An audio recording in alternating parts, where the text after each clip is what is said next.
Hello, and a very warm welcome to the Binge and Emotional Eating Recovery Podcast with BodyMAGIC. I'm your host, Jemai Dore.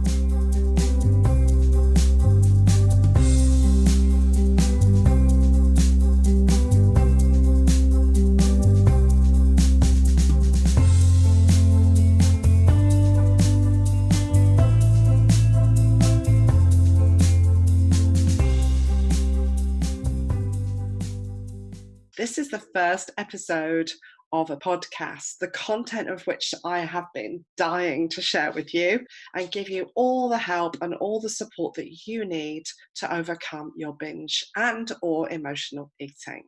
So let's get started. Let me just introduce myself and give you a little bit about my story. I had 30 years of dieting and then binge and emotional eating. My life was a misery. My whole brain revolved around food. I read a book one day where the writer was offering a course for compulsive eating. And then I thought, wow, this is actually a disorder. Back in those days, it wasn't. Of course, now it's recognised as binge eating disorder.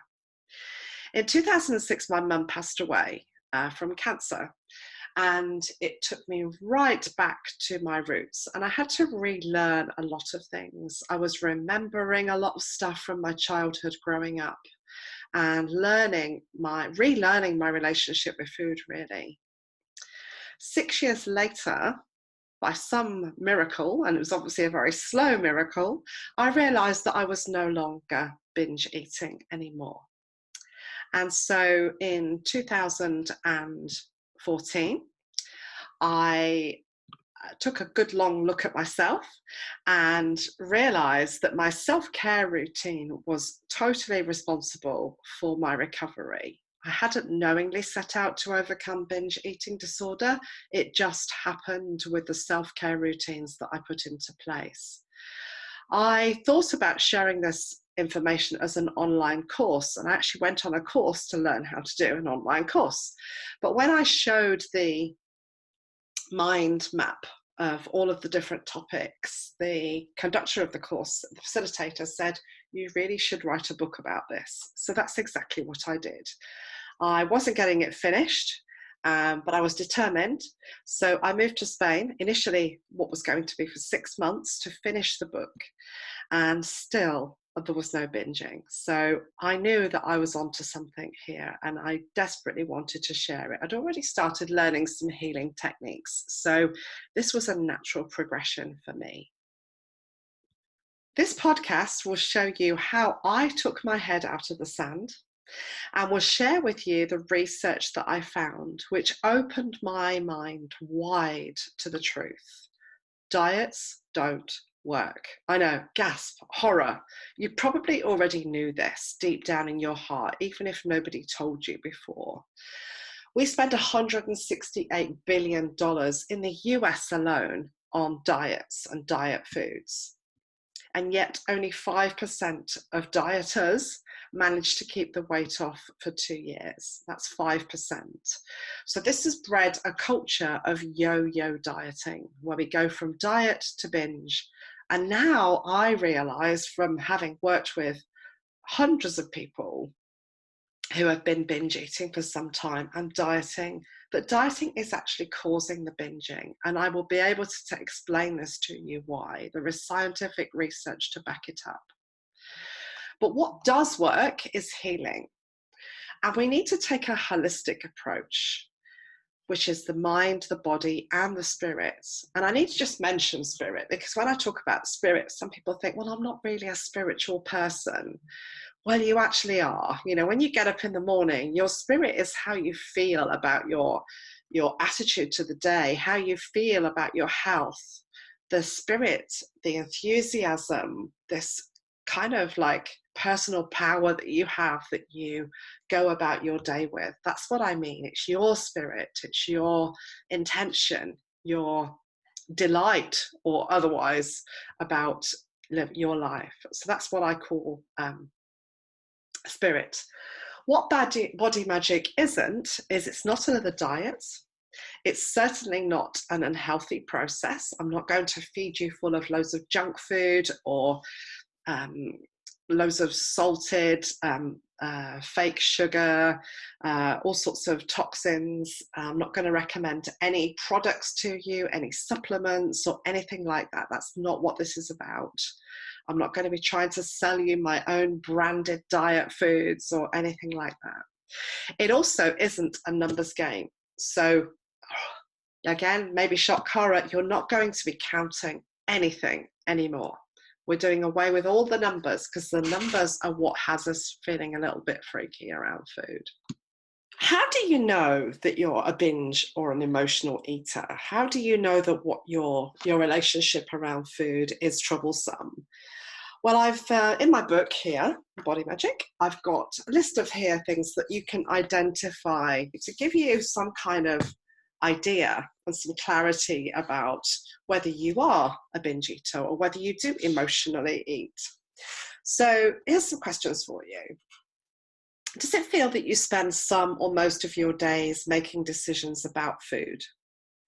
Have you started a day with great intentions of what you're going to eat or not eat, only to find yourself on a slippery slope to failure by the early evening? Does your inability to control your diet make you depressed? Does your depression make you want to go and eat? Little circle there. Do you eat for comfort? Do you eat when you're full? Do you feel you have to eat everything on your plate?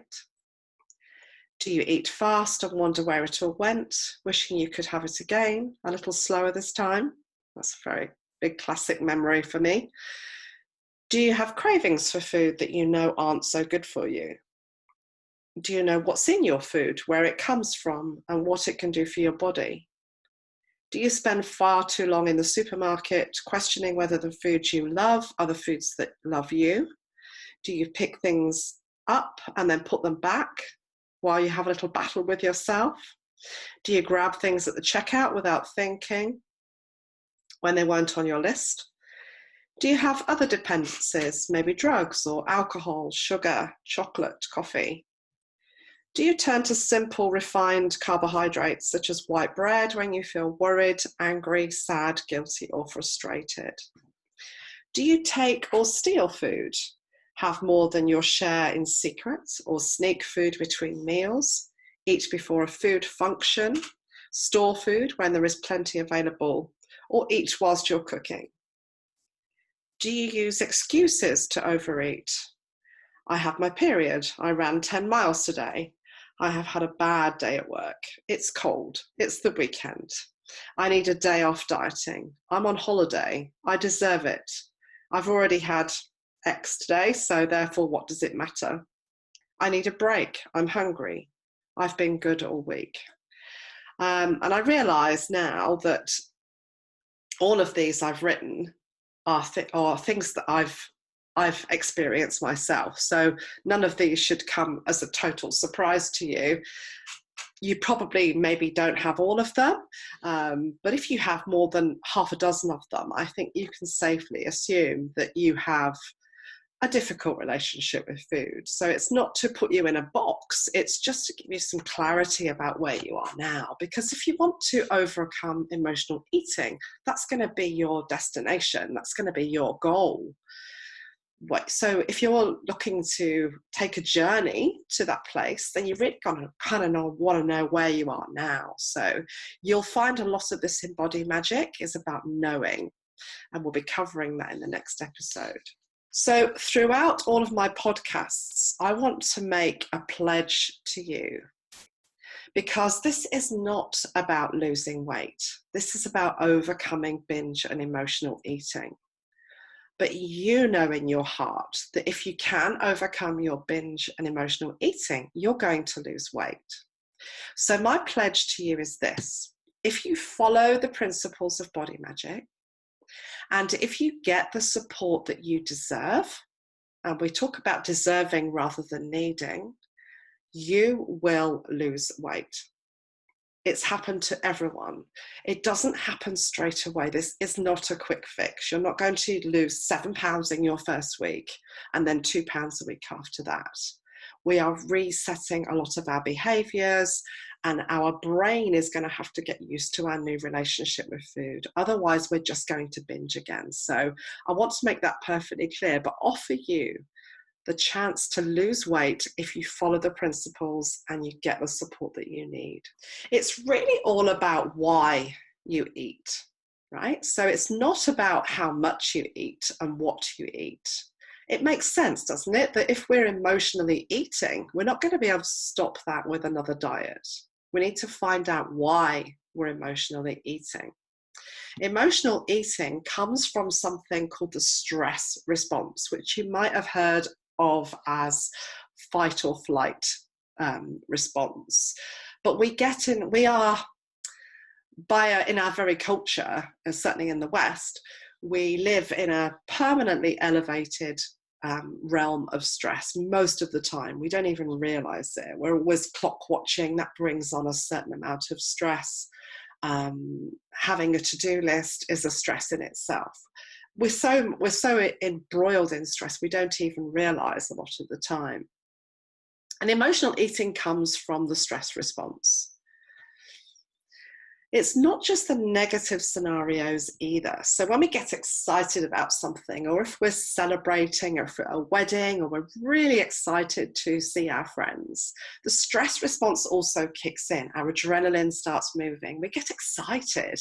So this is why we tend to overeat at weddings sometimes as well. It's not just a negative emotional response, but we do need to find and heal the emotions that are causing our relationship with food to be the way that it is, and learn how to return to the relaxation response as quickly as possible. It's really quite easy to do, and this is what BodyMAGIC is all about.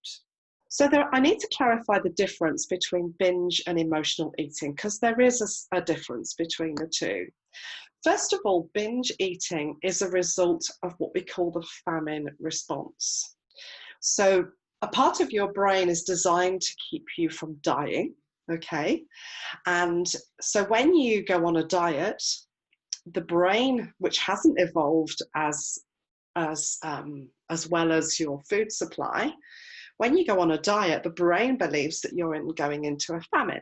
This is why when we see food, we find we can't stop ourselves, because the famine response will have kicked in, and it will be literally forcing you to eat, and usually overeat as well. Unfortunately, whilst we've been on this famine, aka diet, the metabolism has slowed down. We've produced cortisol, which puts fat around our organs, and we're wondering why the diets don't work. So binge eating is caused by that. So it's because when we have been on a diet, it wants us to eat and overeat to prevent or to prepare for another diet or famine that might be coming on around the corner. Whereas emotional eating comes from an emotional response. Whatever that is, negative or positive emotions, we will be eating emotionally to either soothe or enhance that feeling. So just a slight difference there, but both really are stressful responses. So it makes sense to find out why we're getting stressed in the first place and how we can soothe and help that stress without food. As I said, binge eating disorder is now a recognized disorder, often called BED for short. It was recognized only in 2013. So you can be forgiven for continuing this diet process. Diets are everywhere without realizing that you have a disorder that can be treated. I also want to introduce to you the diet cycle of despair. So this is the circle that I went round for probably 25 to 30 years, but it's one that you might recognize. We start off by realizing that the weight increases and our level of shame increases. We realize that we're not the shape that we want to be. Sooner or later, something comes along, like a new weight loss idea, and we think, great, a great new scheme. And we genuinely believe that this one will be different, that we can succeed. And we'll probably be really great with this for 2 or 3 days, but sooner or later, something will come up like an occasion, or somebody will bring cakes into work, or there'll be a feast day, like a celebration, a birthday, or a party to go to. And at some point, you will think, I just can't do this today. It's impossible to stick to. And that will bring on another load of shame, guilt, and regret. And we think, my favorite phrase is, it's a fuck it moment. We just think, whatever, just go and eat anyway. And then sooner or later, 2 or 3, 4 days later, maybe a week later, the weight increases. We catch sight of ourselves in the mirror, or we put on an outfit that fitted a couple of weeks ago and now it doesn't.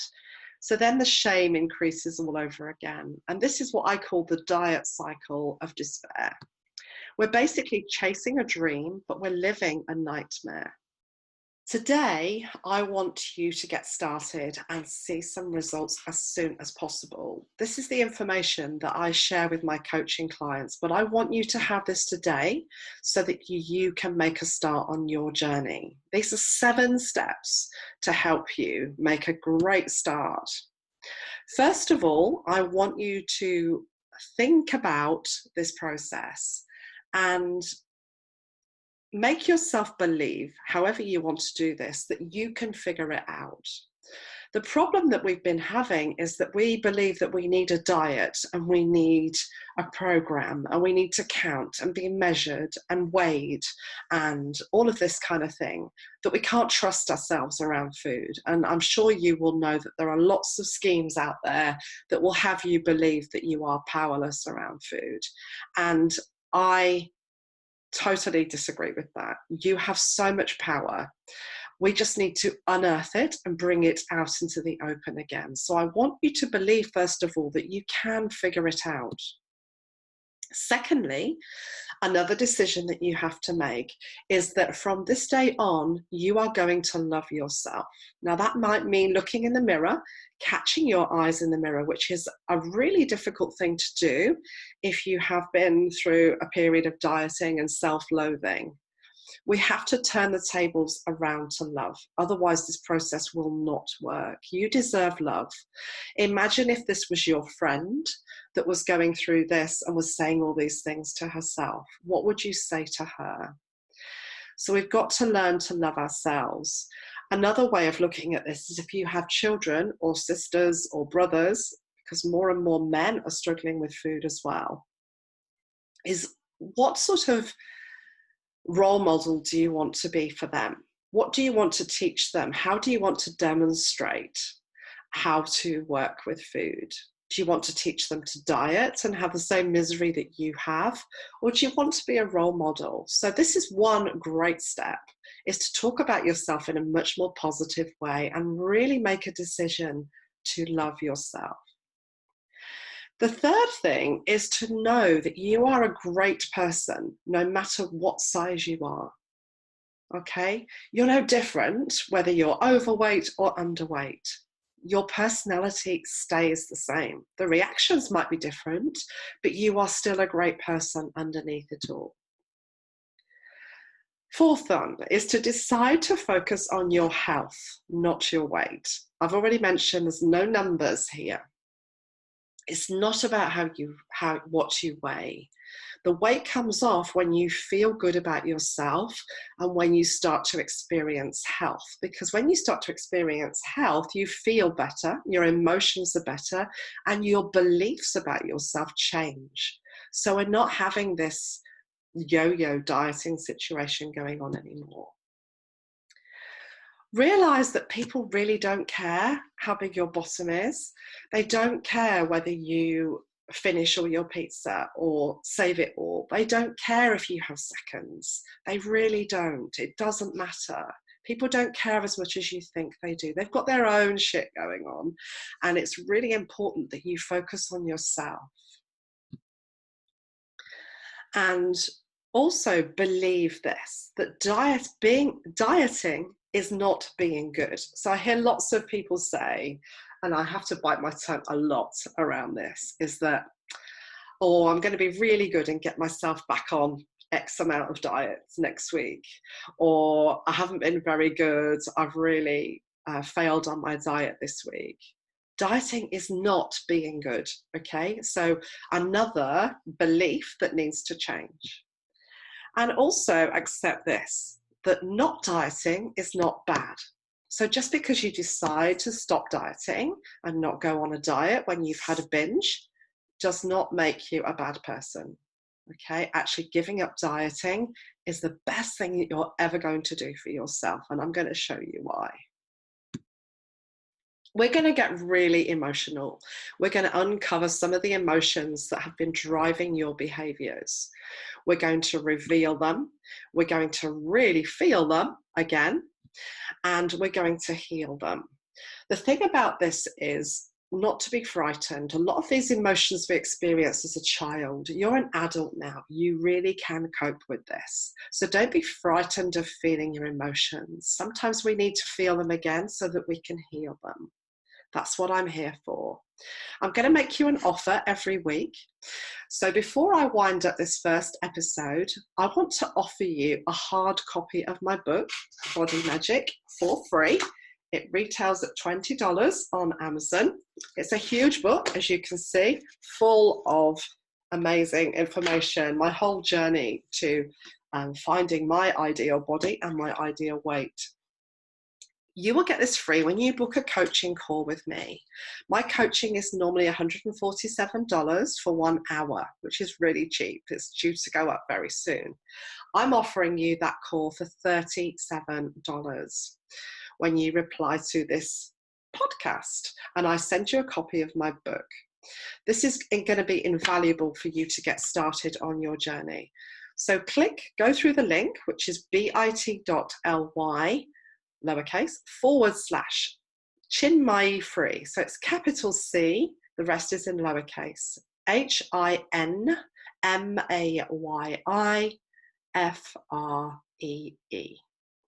bit.ly /Chinmayi free. And that will take you through to my diary where you can book that call with me for just $37. Let me help you make the decision to take one step closer to your body magic.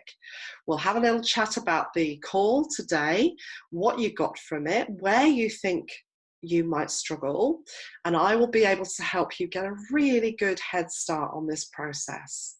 So don't think too much about it. Do it. Book the call. Let's have a chat and let's start you on your way. I hope that serves you, and I can't wait to talk to you in episode 2. Thank you so much.